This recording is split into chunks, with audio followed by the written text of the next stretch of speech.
नमस्कार। एनआईओएस के स्टूडियो में सभी विद्यार्थियों का स्वागत है। मैं डॉक्टर ऋषिकेश मिश्रा, सह आचार्य शिक्षा विभाग, जयपुर नेशनल यूनिवर्सिटी जयपुर। आज हम सामाजिक विज्ञान में अनुभवात्मक अधिगम पर चर्चा करेंगे। जैसा कि नाम से ही बोध हो रहा है कि अनुभवात्मक अधिगम अर्थात ऐसा अधिगम जिसमें अनुभव पर विशेष जोर दिया गया है। अगर हम इस अधिगम पिरामिड को देखें, जिसके अंदर हमने एक तरफ शिक्षण विधियों को रखा है और एक तरफ हमने रखा है कि अधिगम कितना धारण होता है, तो आप ये देखेंगे कि अगर आप व्याख्या करते हैं और उससे जो सीखते हैं वो सिर्फ 5% ही होता है। अगर आप कोई चीज़ पढ़ते हैं तो उससे जो अधिगम धारण है वो केवल 10% होता है। अगर हम श्रव्य दृश्य का प्रयोग करते हैं और उसके माध्यम से कोई चीज़ सीखते हैं तो वो धारण भी सिर्फ 20% ही होता है। कोई चीज़ ऐसी है, कोई ऐसा ज्ञान जो हम प्रदर्शन के द्वारा प्राप्त करते हैं तो 30% तक वो ज्ञान जो है हम धारण कर सकते हैं। ठीक वैसे ही विचार विमर्श के द्वारा जो ज्ञान हम प्राप्त करते हैं वो 50% तक धारण कर सकते हैं। वहीं करके सीखना यानी लर्निंग बाय डूइंग, अगर हम करके सीखते हैं तो वो ज्ञान जो है 75 यानी 75% जो है हम धारण कर सकते हैं। लेकिन अगर हम ऐसा ज्ञान जो दूसरों को देते हुए प्राप्त करते हैं, जहां पर अनुभव प्राथमिक होता है, ऐसे ज्ञान का अधिगम धारण जो है 90% होता है। यानी इससे एक बात समझ आती है कि जिस ज्ञान में अनुभव प्रमुख है वो ज्ञान ज़्यादा स्थायी होता है और उसका धारण अवधि भी ज़्यादा होती है। अब समझने की बात यह है कि भाई आखिर अनुभवात्मक अधिगम है क्या। मान लीजिए कि मुझे विभिन्न जानवरों के विषय में पढ़ना है और मैं अपनी सामाजिक विज्ञान की पुस्तकों का अध्ययन करूं और उसके माध्यम से विभिन्न जानवरों के बारे में ज्ञान प्राप्त करूं। क्या वो ज्ञान अधिक लाभदायक होगा या वो ज्ञान कि अगर मैं उसी ज्ञान को प्राप्त करने के लिए पास के जू में जाता हूं, वहां पर मैं विभिन्न तरह के जानवरों को देखता हूं, उनके क्रियाकलापों को देखता हूं, उनके बारे में जानता हूं, वो ज्ञान ज्यादा सबल और स्थायी होगा। क्योंकि जो ज्ञान हमने अपने अनुभव के द्वारा प्राप्त किया है वह ज्ञान ज्यादा स्थायी होता है। यह बात जो है कई शोधों के द्वारा प्रतिपुष्ट हो चुकी है। अगर हम देखें कि अनुभवात्मक अधिगम क्या है, तो ये एक प्रक्रिया है जिसके द्वारा अधिगमकर्ता यानी जो लर्नर है वो सीधे अपने अनुभवों के आधार पर ज्ञान, कौशल और मूल्यों का निर्माण करता है। जैसा कि आप जानते हैं, जो भी शिक्षा के विद्यार्थी हैं आप सभी लोग, कि भाई जो ब्लूम टैक्सोनॉमी है उसमें भी 3 चीज़ों पर विशेष बल दिया गया है। और जो तीसरा पक्ष है क्रियात्मक, जिसमें करके सीखने पर जोर दिया जाता है, वो ज़्यादा प्रमुखता से प्रयोग किया जाता है क्योंकि उसके द्वारा हमें अनुभव प्राप्त होता है और वो अनुभव हमारे ज्ञान को ज़्यादा चिरस्थायी रखता है। अब बात यह है कि साहब अनुभवात्मक अधिगम जो है उसकी प्रक्रिया क्या है। अगर हम अनुभवात्मक अधिगम की प्रक्रिया को समझना चाहते हैं तो सबसे पहले हमें यह मालूम होना चाहिए कि भाई अवधारणा क्या है, किस नई अवधारणा के बारे में हम जानना चाह रहे हैं। और अवधारणा हमेशा वही होनी चाहिए जिसमें विद्यार्थी को फील्ड एक्सपीरियंस यानी कि क्षेत्र कार्य और अवलोकन प्राप्त हो सके। यानी हमें उन्हीं अवधारणाओं को लेना चाहिए जिसके अंदर विद्यार्थी को क्षेत्र कार्य करने का और अवलोकन करने का मौका मिल सके, क्योंकि इसी के द्वारा उसे अनुभव प्राप्त हो सकेगा। क्षेत्र कार्य के लिए योजना का निर्माण करना जिससे विद्यार्थियों को प्रथम अनुभव प्राप्त हो सके, क्योंकि कई विषय, कई प्रकरण ऐसे होते हैं जिसके अंदर विद्यार्थियों को उतना मौका नहीं मिल पाता जिसमें वो अपने अनुभव के द्वारा ज्ञान प्राप्त कर सके। तो ये शिक्षक की जिम्मेदारी है कि जब भी वो किसी भी फील्ड एक्सपीरियंस के लेसन प्लान को बना रहा है, किसी की योजना का निर्माण कर रहा है, तो उसमें उसका प्रकार इस तरह का होना चाहिए, उसकी प्रकृति इस तरह की होनी चाहिए कि उसमें विद्यार्थी को अधिक से अधिक प्रथम अनुभव प्राप्त हो सके। जब विद्यार्थी को अनुभव प्राप्त हो जाता है, जब वो फील्ड में जाता है, वहाँ पर वो प्रथम दृष्टया के रूप में उस ज्ञान को अर्जित करता है, तो शिक्षक का ये जिम्मेदारी है कि वो उसे प्रतिपुष्टि, उसे फीडबैक ज़रूर दे, क्योंकि फीडबैक के द्वारा, प्रतिपुष्टि के द्वारा विद्यार्थी यह समझ सकता है कि जो ज्ञान उसने अपने अनुभव के द्वारा प्राप्त किया है वो कितना न्याय संगत है, कितना प्रासंगिक है।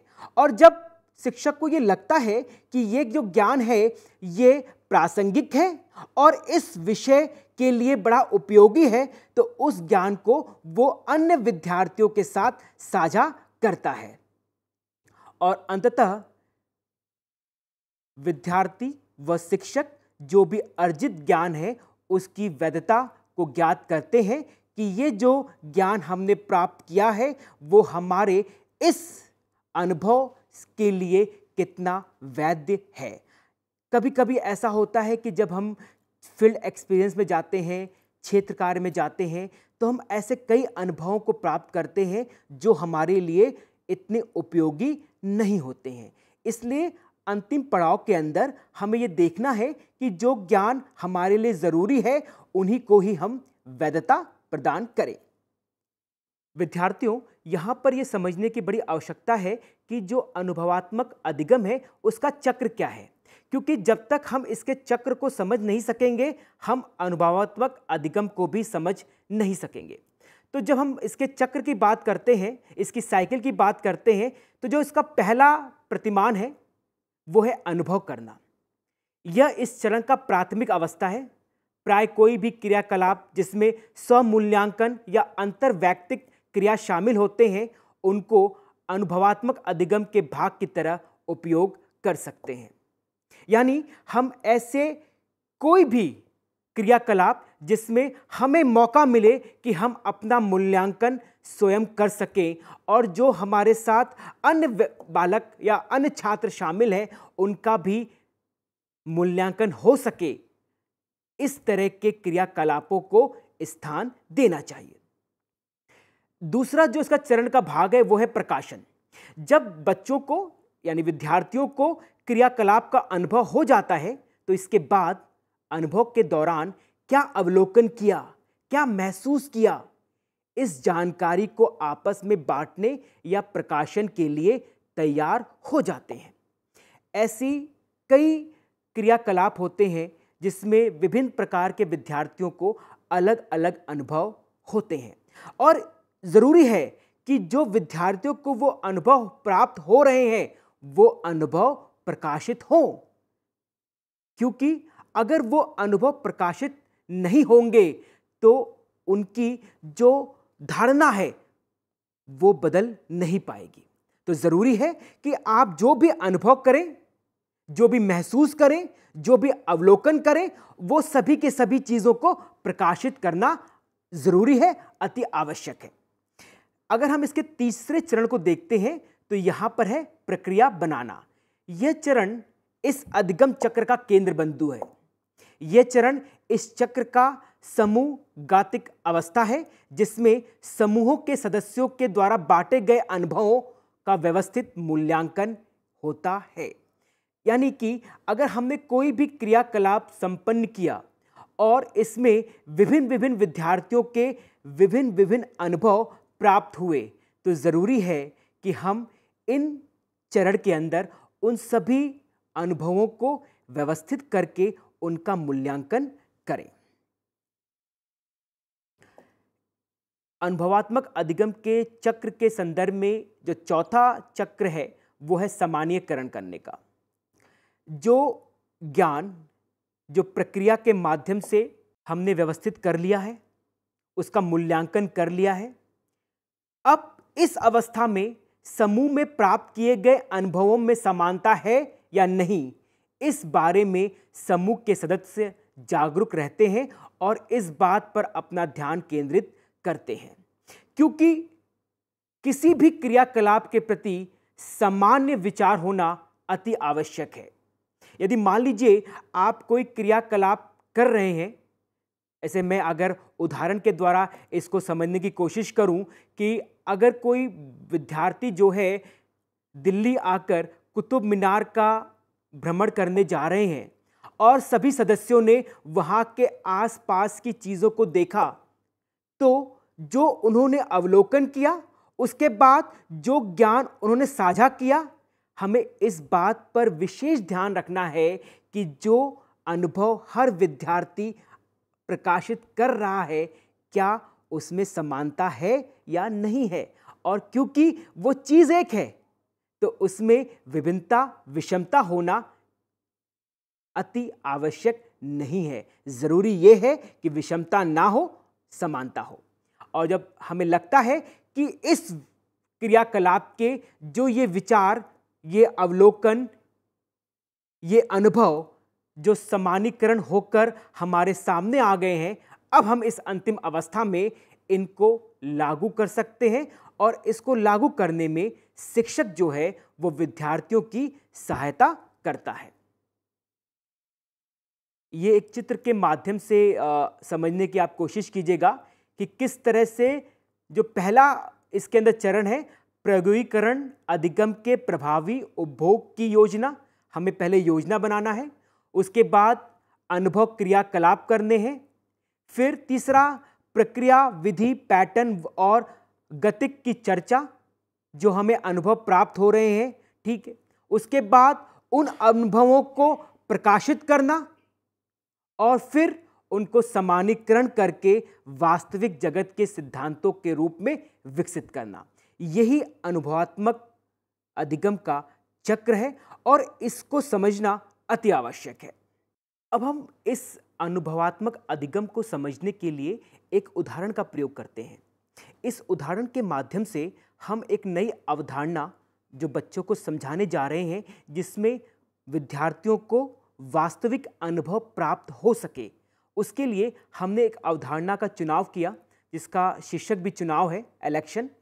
और इसके अंदर जो है हमने विद्यालय स्तर पर छात्र परिषद का चुनाव कराने का निर्णय लिया। वास्तविक रूप में भी कभी लोकसभा के, कभी राज्यसभा के चुनाव होते हैं। उसी आधार पर हमने सभी कक्षाओं को निर्वाचन क्षेत्र मान लिया, चाहे कक्षा 1 हो, 2 हो, 3 हो, 4 हो, 5 हो, 6, 7, 8, 9, 10।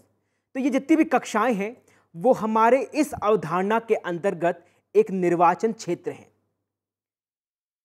सभी कक्षाओं के विद्यार्थी जो हैं चुनाव मैदान में हैं और सभी के पास अपना चुनावी चिन्ह है, प्रतीक है। जैसा आप देखते भी हैं कि विभिन्न पार्टियों के प्रतिभागी जो होते हैं वो चुनाव में शामिल होते हैं और सभी पार्टियों के पास अपना चुनाव चिन्ह होता है, जिसके द्वारा वो एक दूसरे में विभेद कर सकते हैं। इस अवधारणा के अंदर हम ये कोशिश करते हैं कि इसमें वो सभी प्रक्रियाएं शामिल हो जो वास्तविक रूप से होती हैं, जैसे कि मतदान दिवस की घोषणा करना कि भाई किन किन दिनों पर मतदान होंगे, किस दिवस को इसका परिणाम होगा। इसके लिए एक निर्वाचन अधिकारी जो कोई शिक्षक होता है उसका भी निर्वाचन किया जाता है। चुनाव परिणामों की घोषणा की जाती है। उसके बाद सभी चुने गए छात्र जो उस चुनाव में शामिल हुए हैं और जीते हैं, वो सभी छात्र शपथ लेते हैं और यही छात्र जो है आपस में मिलकर इस परिषद के नेता चुनते हैं तथा एक समिति बनाकर विद्यालय के कार्य देखते हैं। अगर आप वास्तविक रूप में भी इस चीज को देखें तो अगर जिस तरह से राज्यसभा, लोकसभा के चुनाव होते हैं, विभिन्न प्रतिभागी भाग लेते हैं, चुनाव जीतते हैं, उसके बाद जो पार्टी सबसे अधिक सीट जीतती है वो अपना नेता चुनती है और उसके बाद राज्य का या जो देश का या केंद्र का वो काम जो है वो देखते हैं। अब इस जो अवधारणा है इसमें जो है फीडबैक यानी प्रतिपुष्टि देना भी बड़ी आवश्यक है, जो कि शिक्षक की जिम्मेदारी है। तो इसके अंदर पूरी कक्षा जो है वो छात्र परिषद के चुनाव की प्रक्रिया की चर्चा करेगी। यानी कि जो पूरी कक्षा है, जिन जिन कक्षाओं के अंदर हम इस नई अवधारणा से बच्चों को रूबरू कराना चाहते हैं, हम चाहते हैं कि विद्यार्थी इस प्रक्रिया का अनुभव ले, उसको आत्मसात करें, जिससे कि उनका इस विषय के प्रति ज्ञान जो है वो बढ़ सके और स्थायी रहे। हम इसके लिए इस सारी प्रक्रिया, जो भी प्रक्रिया इसमें शामिल होती है, उसकी चर्चा करते हैं। अब जो अंतिम पड़ाव है कि आखिर इस अवधारणा का प्रमाणीकरण कैसे करें।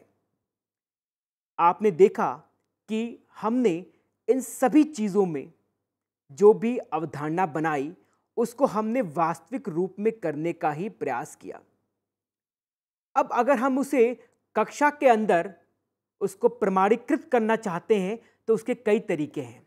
मान लीजिए कि देश में किसी भी कोने में कोई चुनाव हो रहा है, तो हम ये कार्य कर सकते हैं, क्योंकि उस चुनाव से संबंधित विभिन्न लेख, विभिन्न घटनाएं समाचार पत्रों में छपती हैं।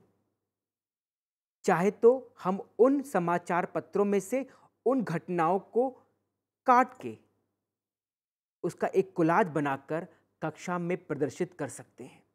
इससे विद्यार्थियों को ये अनुभव हो सकेगा कि चुनाव के ये चरण होते हैं, ठीक है, और इस चरणों के द्वारा ही किसी भी क्षेत्र, किसी भी स्तर का चुनाव संपादित किया जाता है। और जो दूसरा इसका तरीका है, इसमें यह है कि हम चुनाव से संबंधित कोई टेलीफिल्म दिखाकर बच्चों के अंदर इसके प्रति उत्साह जागृत करें। इससे विद्यार्थी कोई भी टेलीफिल्म देखकर वो अनुभव कर सकेगा कि किस तरह से चुनाव होते हैं, किस तरह से इसमें लोग शामिल होते हैं, इसकी क्या प्रक्रिया होती है, इसके बाद ये किस तरह से राज्य के एवं केंद्र के कार्यों को प्रभावित करते हैं। विद्यार्थी इस अवधारणा को समझ सकेंगे।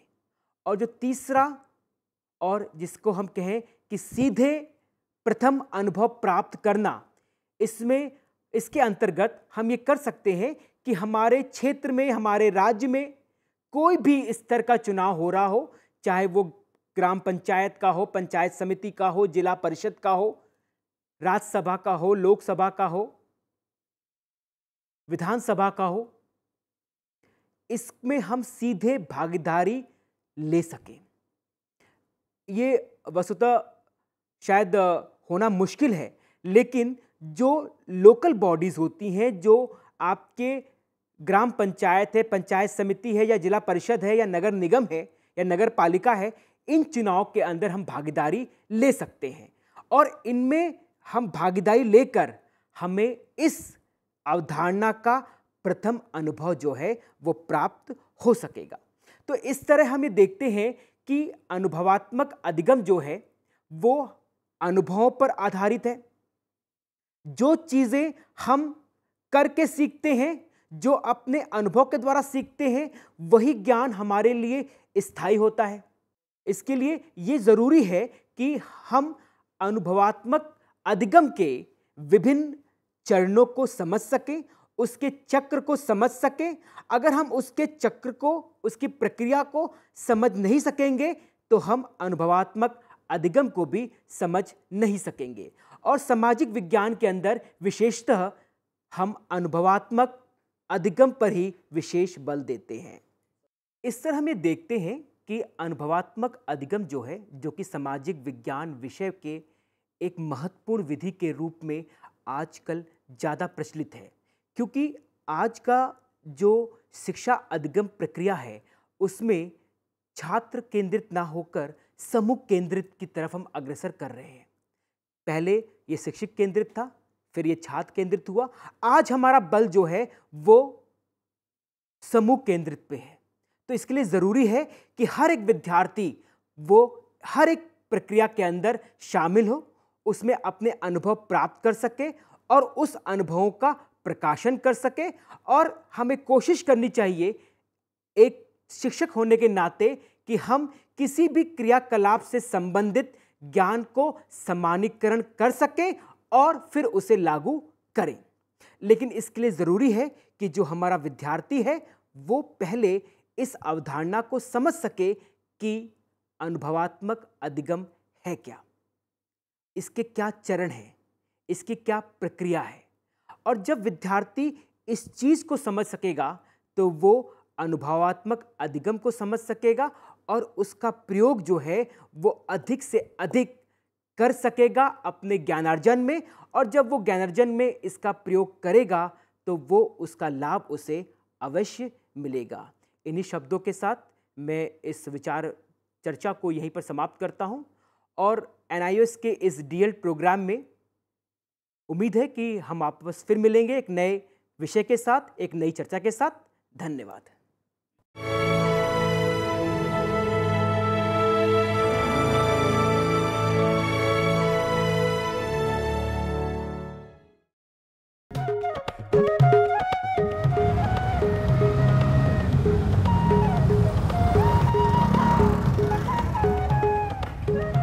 ये है कूल लाइफ, नो फिकर नो टेंशन।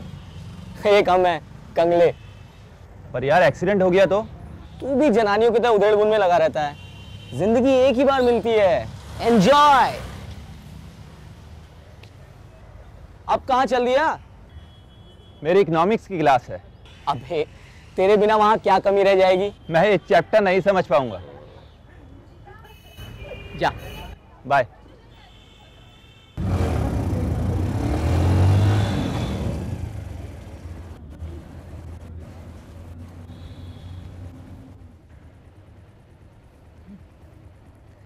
और बगला भगत।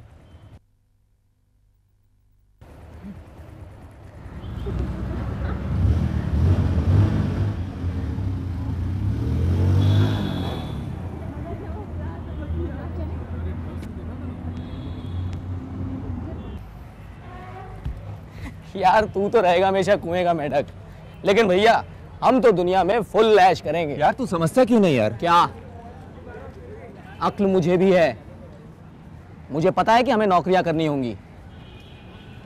आज तक जिंदगी पढ़ते पढ़ते गुजर गई, 2 साल बाद सर पे नौकरी की तलवार टंगी होगी और हम कौन सा लाट कलेक्टर बन जाएंगे, बस गुजारे लायक तनख्वाह होगी। इस दुनिया में इतनी मौज है, मस्ती है, ऐश है, उसमें हमारा हिस्सा कहाँ है? क्या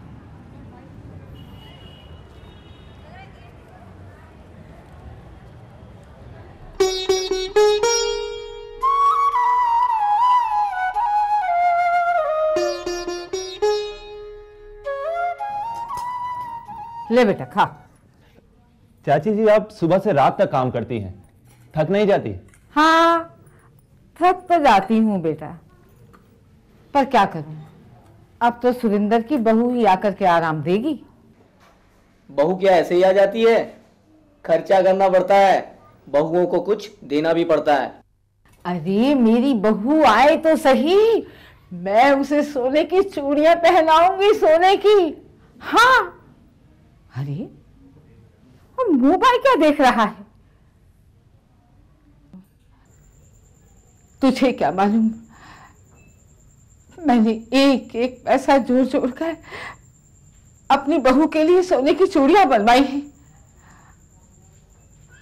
मनीष बेटा, ये तेरा दोस्त है, इस तरह इसका ध्यान रख। स्कूल तो इसने तेरे साथ पार कर ही लिया है। ले ले सागौन ले ले। नहीं नहीं। क्यों? अरे ले भी ले। अबे यार वहाँ हमारे ग्रुप का क्रेडिट कार्ड चलता है। क्रेडिट को हिंदी में कर्ज कहते हैं। तुझे नहीं पता, मेरा ग्रुप बहुत दिलदार है। 100 के नोट तो वो कुछ समझते ही नहीं। जिस दिन तुझे उन्हें दावत देनी पड़ेगी तब क्या करेगा? वो तुझे फ्री में देकर आदत बिगाड़ रहे हैं। मर्द बच्चा हूं मैं, तो बस जरा मस्ती के लिए, आदत वादत में नहीं डालूंगा, जब चाहे यूं छोड़ दूंगा। तो अभी छोड़ दे।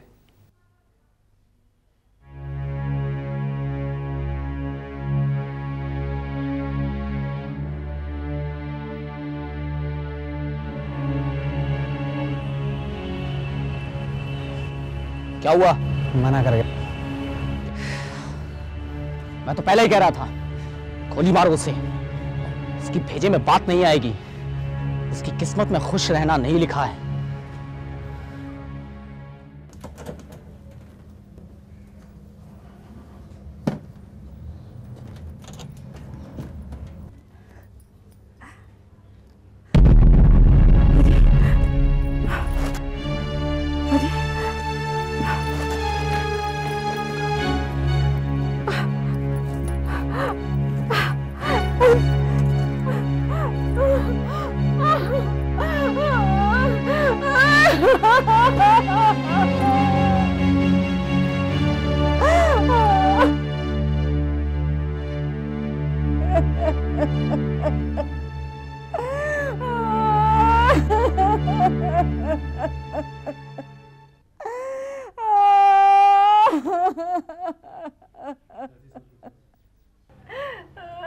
चाची जी सब्र कीजिए, सब ठीक हो जाएगा। अरे कैसे सब्र करूं बेटे, कितनी मुश्किल से अकेली ने मैंने ये बेटा पाला है और ये बेटा मुझे ये रंग दिखा रहा है। अरे मैं तो किसी से कह भी नहीं सकती। न जाने कैसे कैसे पैसे जुटा के मैंने इसकी बहू के लिए चूड़ियां बनवाई थी। बहू के लिए बनवाई थी ना, पेट ने ले ली तो क्या आफत आ गई? अरे नास पीटे, अरे तू चला जा। एक तो चोरी, ऊपर से सीना चोरी। मुझे अपने घर में बाहरी लोगों का दखल पसंद नहीं। आप जाओ। अरे अरे ओ सत्यानाशी, चुप हो जा। मनीष बेटे, तू इसकी बातों का बुरा मत मानना। चाची जी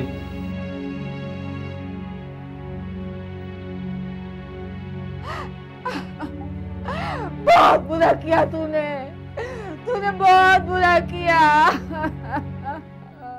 डॉक्टर साहब, मेरे बच्चों को बचा लीजिए। आप थोड़ा सब्र रखिए, चिंता ना करिए, हम अपनी तरफ से पूरी कोशिश करेंगे। सुरेंद्र, हम आपको 15 दिन के लिए इस सेंटर पे रखेंगे। दवाइयों एवं बातचीत द्वारा हम आपका इलाज करेंगे, पर एक बात का ध्यान रखना होगा, दवाइयों से इस आदत से छुटकारा नहीं मिल सकता।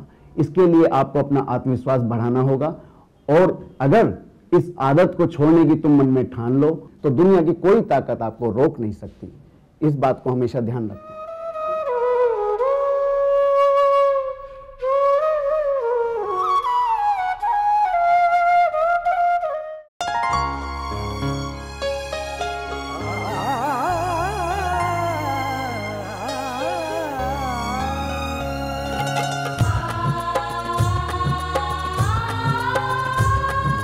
जीवन ये प्रकाशित करने, राहों को आलोकित करने, हम अपना दीपक स्वयं बने, हम अपना रास्ता स्वयं चुने।